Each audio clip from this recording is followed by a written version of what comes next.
Hello there, Internet. Welcome to another Monday Miniatures Ramble with me, Dakian, the 201st Miniatures Ramble, in fact. It's Monday, of course. It's the 22nd of April, 2019. And I have finished these two. I actually painted these last Monday, Monday evening at the gaming store. At the painting evening, after I'd recorded and uploaded last video, which I do in the morning. So these are two hassle-free minis. These are two women warriors who have very different ideas about protective gear. The funny thing about Genova is, what the heck is this thing on her head? It's some sort of bonnet. I don't know what it is.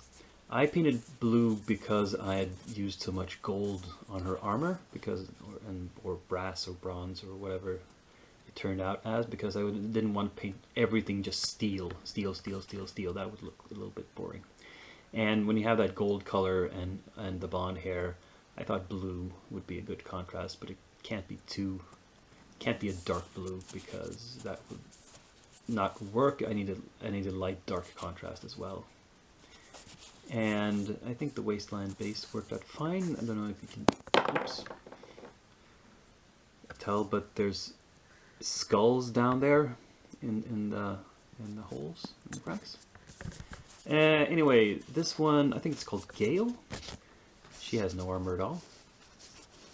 And in this case, I tried to go for the contrast simply by, again, the shoes and the straps are blue to contrast the yellow of the hair, and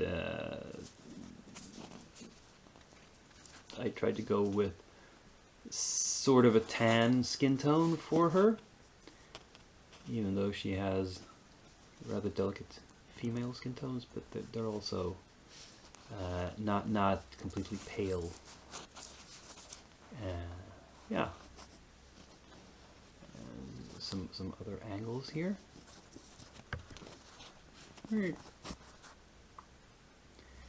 Now most of the face is hidden, and I don't know, the eye turned out a bit big, but I suppose it's a bit cartoony, but I think it works for this model and this pose to have that huge eye. It's okay. Anyway, let's see what else I've been doing. And I've also gotten a pretty good start on painting these Jade Triad dudes.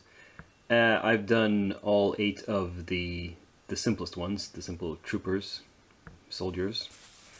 There's 4 spearmen or spear fighters and 4 archers.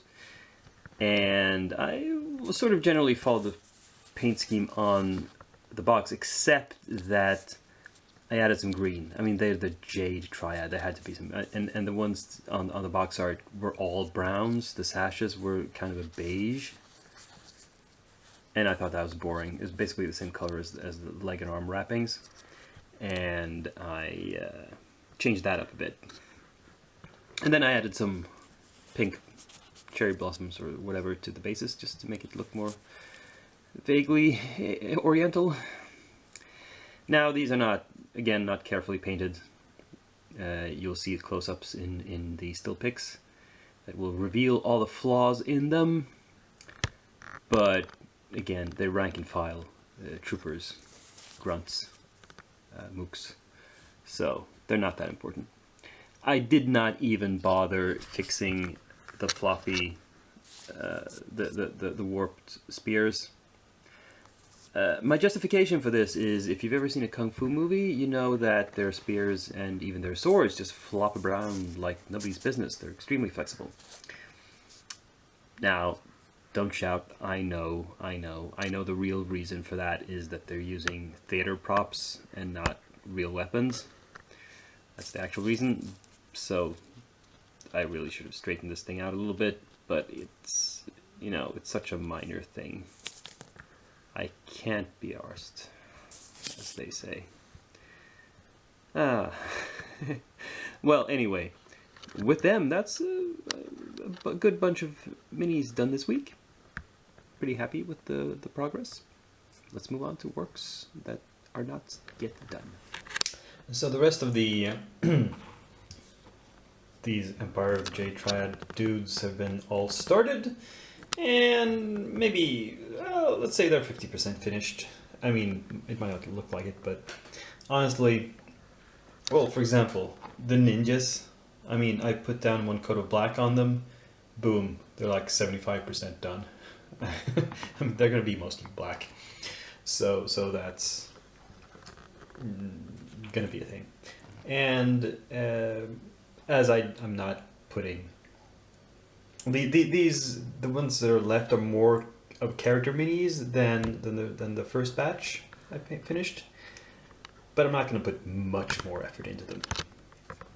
Just a little bit more, maybe.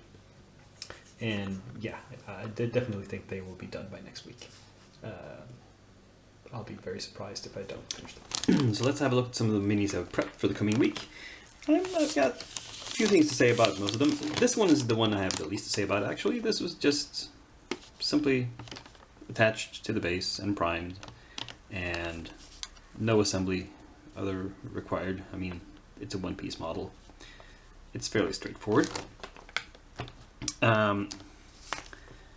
This one, to make her fit on the base, I trimmed the base down a little bit. There was one of those chains running across it that a lot of these bases have, and I simply took that off and glued it on. She's leaning a little bit backwards, it looks like, but not too bad. For this one,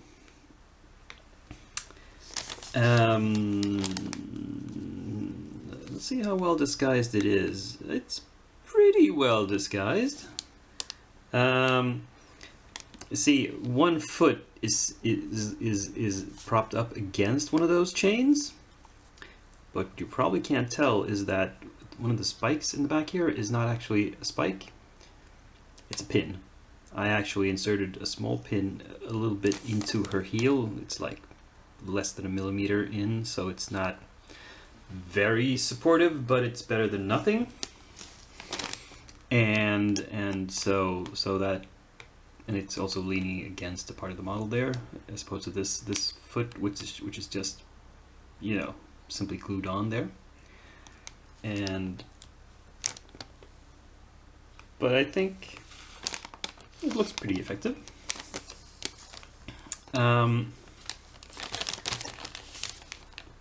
This model, as I mentioned, this is sold by Hassle-Free. I don't think it's sculpted by Kev, and I simply made an ordinary dirt base for it because it had that integral little base that I didn't want to cut off.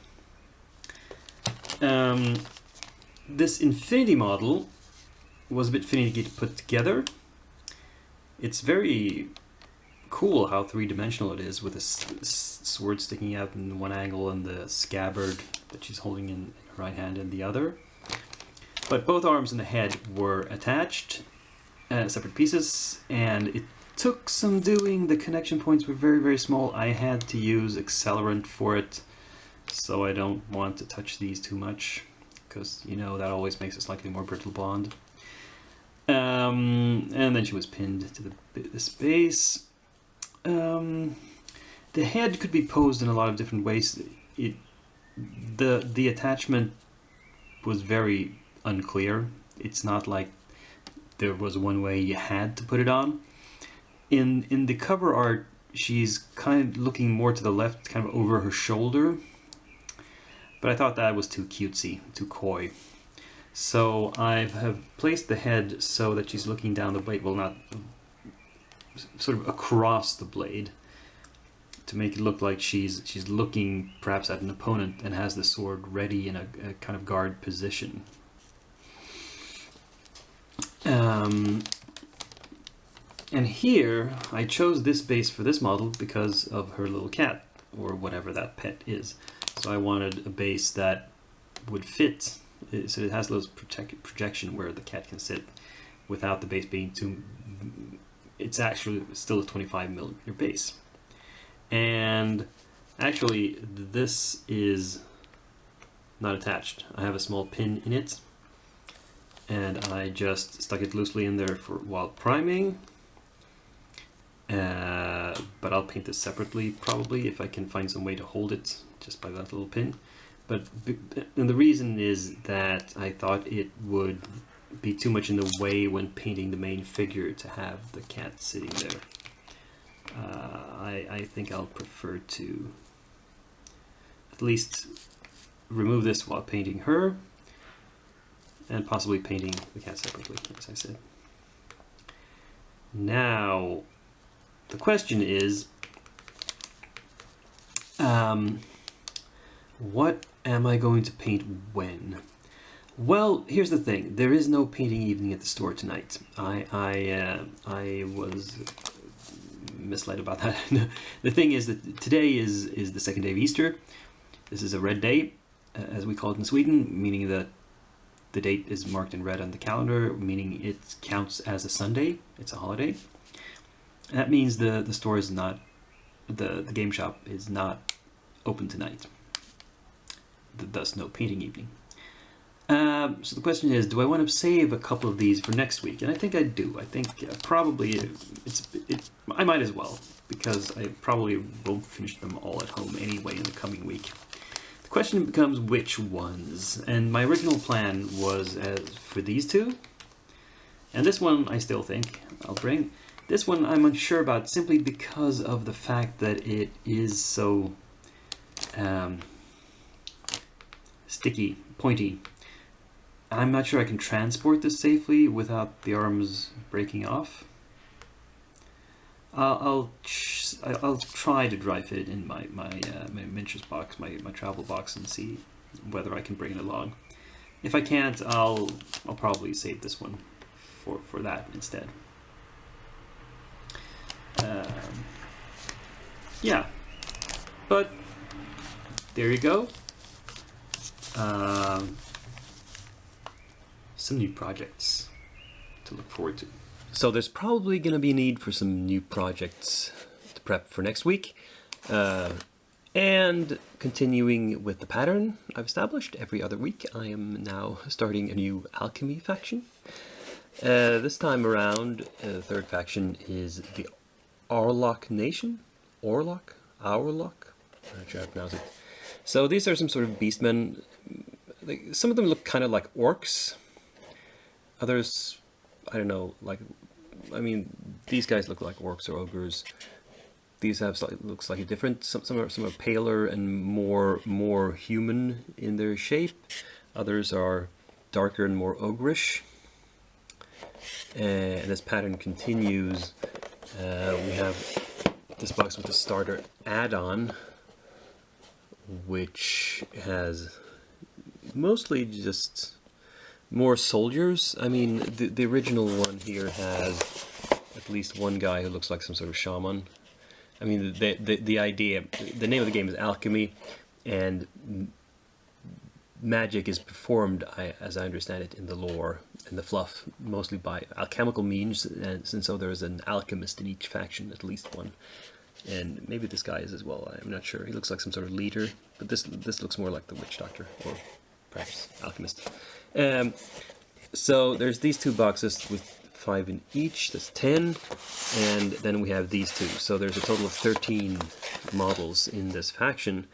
Now these rain dancers are two more of the big brutish guys, but strangely enough they're not mainly holding, well, they have weapons, but they're also musicians, which is an interesting twist. And the last guy is Tamil Seyfari, which I assume is another magic user of some sort. So that's what we're looking at, starting to prep for next week's. Oh, and by the way, I found something. I found this. Not sure if you can tell. It's a head.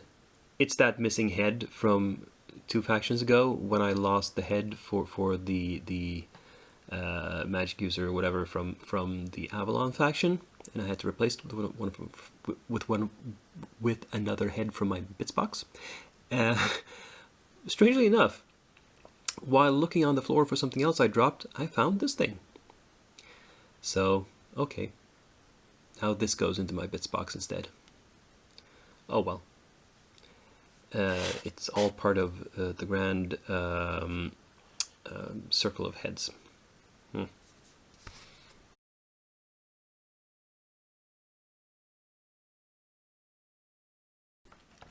So my promise not to buy any new minis kind of fell apart because, of course, Reaper had a promotion this month.